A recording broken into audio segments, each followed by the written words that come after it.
आपको पता है कि चरणजीत चन्नी जी को आज किसने हराया है? भदौर से लाभ सिंह उगोके। कौन है ये लाभ सिंह उगोके?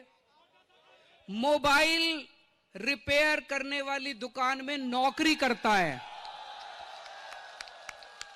मोबाइल रिपेयर करने वाली दुकान में नौकरी करता है। उनकी माताजी एक सरकारी स्कूल के अंदर सफाई कर्मचारी का काम करती हैं।